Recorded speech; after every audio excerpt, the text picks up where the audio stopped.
Right, so my name is Gergely Daroczi, and super excited to be here. Thanks a lot for your interest in getting things logged. And well, before we get into the tiny details of how to use the logger package, I wanted to spend a minute or two on why I think logging is useful. So I brought a few examples from my past when I thought I was using R for production and when logging was super important. And I do not want to go through the details, just some high-level examples. Using R from a web application back in the days, like calling from PHP, then later on as Apache modules or generating thousands of PDFs in one go, and so on. Then later on extending R to use not only for ETL reporting, dashboarding, but even for stream processing, so notifying prepaid debit card customers whenever they use their cards at the ATM. So all those things were managed through an R script running in the background, reading from a stream, and so on. And then later on, managing the whole infrastructure of an ad tech company, managing like revenue of 1 million USD per day with a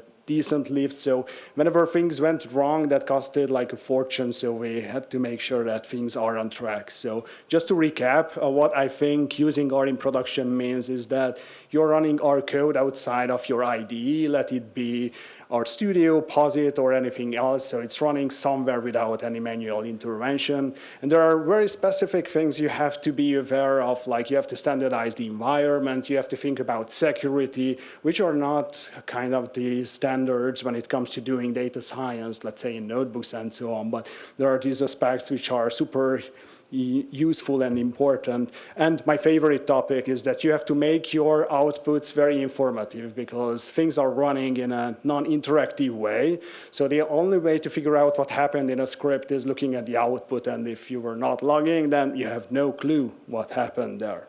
Just to show that in a more visual way, and I really love this video that I really hope that I can quickly play for you. And first of all, sorry for the language. But I think we can all relate to this nice and short video when it comes to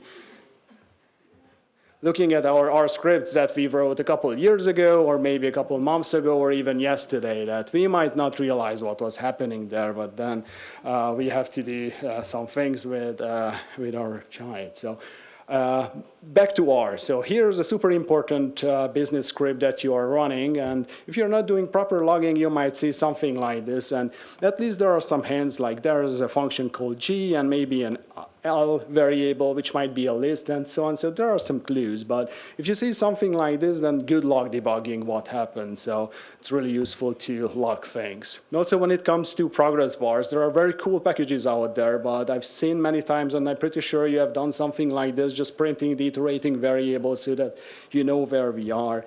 Or a fancier version of that, like showing also the percentage where we are in the loop, which can help when it comes to seeing the error, like which iterator might have the issue, so it helps you to debug things. You can redirect to a file or use cat to write directly to the file. You can create a logging function very easily. It takes like 2 lines, so why a logger package, right? You can just do this manually very quickly. This seems to work, like now we are running things in parallel, and if I scroll down, you can see that sometimes it has some interesting things going on, writing multiple things on the same line. So just to keep it short, doing proper logging is not that easy as it sounds first. So what I did, I looked at the options out there on CRAN and listed all the packages, which includes log, except for biology, topology, log normal distribution related things. And there are quite a few examples out there. So why I created a new R package.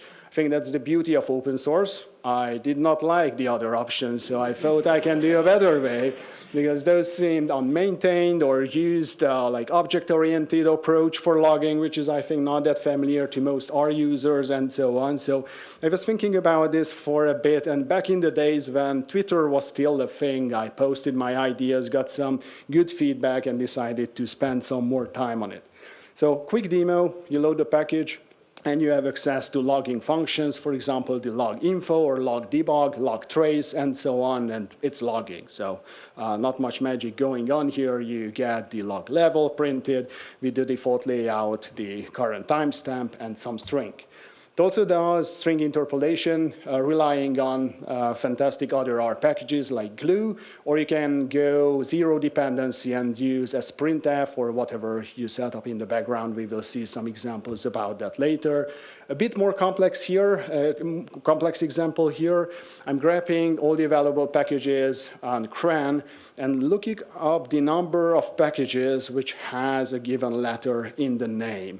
And then doing a conditional log level setting so that we are setting a trace log level when there are only fewer than 5,000 packages including that letter, and debug if it's greater. And you can see the examples that, well, at the time of running there were like 6 letters, including that in the package name more than 5,000 times, and of course R was the most popular one. So you could do things like that. If you helper functions, there's log eval, which is not only evaluating your R expression in the correct scope, but it would also log the result, so it makes you, it's a really powerful thing to show you what happened in the background. Then log warnings, it's setting up a hook, and there are similar examples for messages and errors as well. So whenever any R function is throwing a warning, that would be automatically logged to your console, to a file, to your database, to Slack, whatever. I will show you how to configure that later on. And you can set different layouts as well. For example, setting the layout glue colors would color all the log levels, so it's super easy to see if something is going wrong. Few examples from using that in production at some previous roles. Here you can see a lot of details about the job output, which is very helpful when it comes to debugging a non-interactively run R script. You can see all the SQL queries run, the number of rows being returned by that SQL query, and some modeling details and so on. And you can log in multiple formats. Here's an example of logging JSON in a web application, both requests and the responses, so that you see what's happening in the background. Let's step back a little bit. This is the overview of the logger package, and this works by calling some log functions. And the first thing we do is we check the log threshold that is being currently used and compare that with the current log records log level. If it's lower, we just throw that record away. Otherwise, we continue this flow. The first thing that happens after that is that we call a formatter, which is transforming whatever you want to log into a string. So that could be glue as printf and a few other examples like my appender package, which is transforming any R object into markdown, so that making sure that we have a string. Then we call the layout function, which will define how that single string would be rendered, like as a JSON blob, or it could be just a single line in a file and so on. And the last step is the appender, which defines where we are delivering the log record. Usually that's the console, can be a file, can be both, database, and so on. In the background, we are using some sane defaults, like if the glue package is available, that will be the default formatter. Otherwise, that's the asprintf function. And well, I will skip all the tiny details, just show you what kind of formatters are currently supported. But of course, you can extend that with any other formatters as you wish.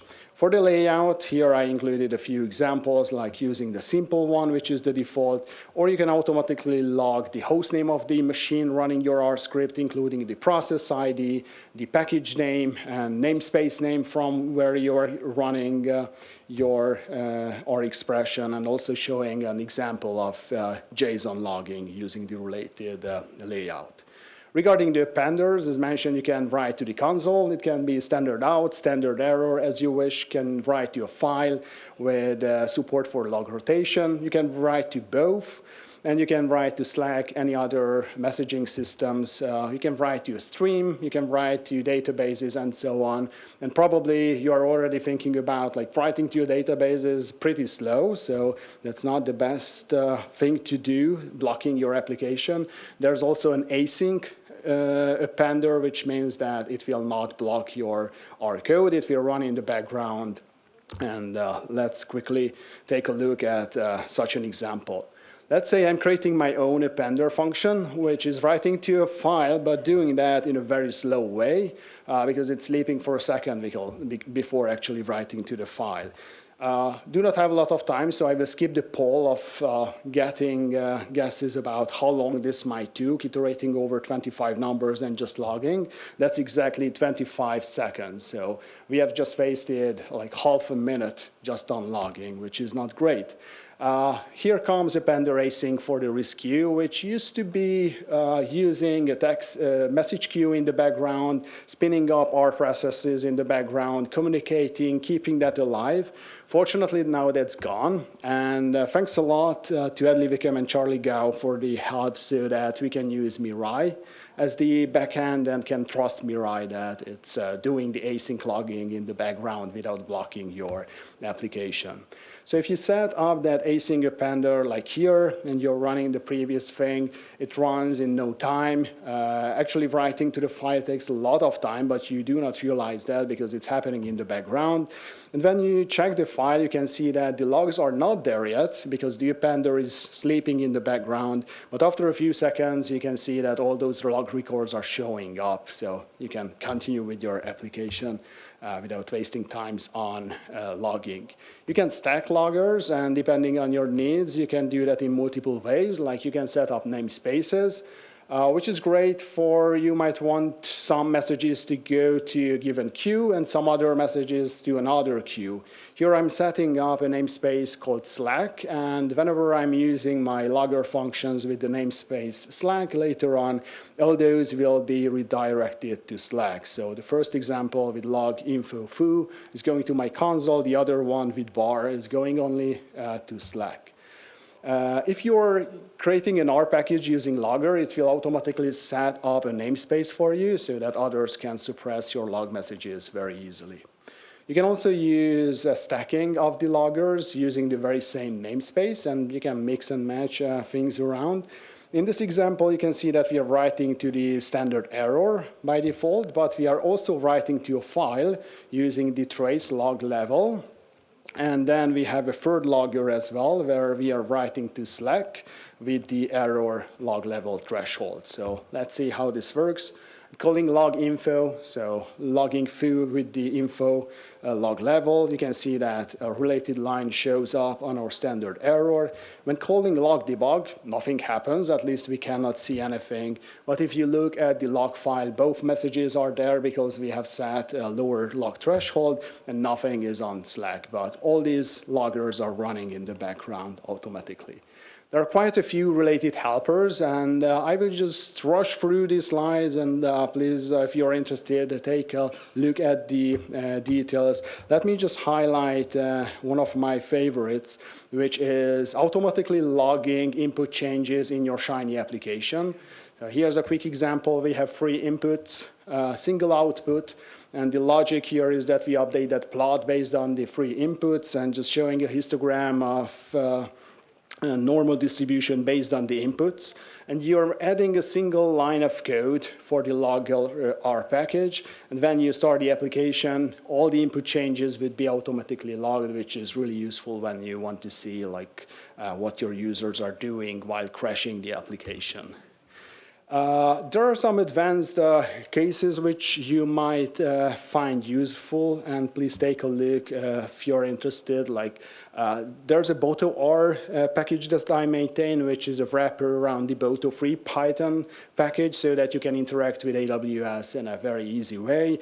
By default, it's using the debug log level so that you can see the number of bytes downloaded when interacting with S3 and so on. But if you set the log level to lower, like trace, you get tons of details as well. You can, of course, suppress that, and I included some related examples, like you either set the log threshold to something higher, or there's also a with log threshold helper function, which is like a context that you can set. And there are a few further examples. Let me just jump to some outputs. So there's a DBR package, which is also relying on logger. Here you can see that whenever you're running a SQL query, which is just select 42, you get the query automatically logged in your files or standard out. You get the time of the execution of this, number of rows returned, also very, very useful when it comes to figuring out what happened in your files, which also supports like decrypting secrets and so on. Again, if you're interested, there are tons of details in the slides. Please check out later. And the related topic that I've been focusing more on recently, very, very closely related to logging, is tracking resources, similarly in an automated way so that you do not have to spend a lot of time implementing that tracking. So it's a single line of code, creating a resource tracker, which will check the CPU usage of your R script in the background, just as memory usage, GPU usage, VRAM, incoming and outgoing traffic, storage usage, and so on. At the system level and also at the process level. So imagine you have a server running multiple R scripts. You can even figure out how much GPU was consumed by a given R script versus another. So you create the resource tracker, then you run something. This is a super bad implementation of a rolling mean, which takes quite some time to run. But we have a resource tracker running in the background, in a background process, so it's not blocking your R script. It's pretty lightweight, so not putting any extra load on your server and pretty efficient. You can call the stats function at any time so that you can see the CPU being used, the maximum memory amount that was consumed by your script, and some other details. You can also get recommendations if you would like to deploy that to your cloud server, how much memory you need to reserve, if it can scale to multiple CPUs, if it can use GPUs, if it can scale to multiple GPUs, and so on. It can actually recommend the cheapest cloud server out there out of a few vendors. You can configure, like if you are at AWS at the specific region, you can get recommendations for that filtering as well. And if you're interested in the actual raw data that was collected, you can also get access to those in the means of data frames.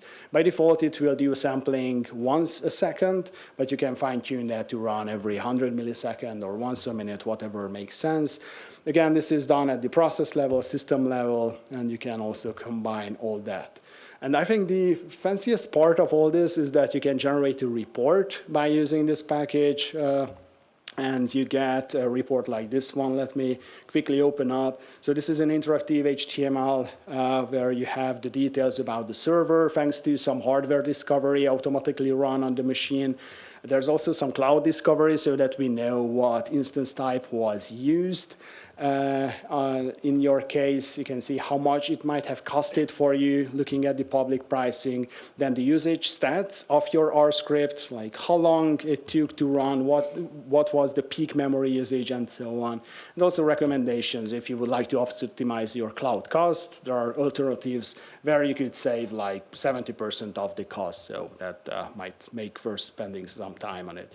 Again, this is interactive. You can see memory usage, disk, and so on. But let me get back to the slides and the most important slide here.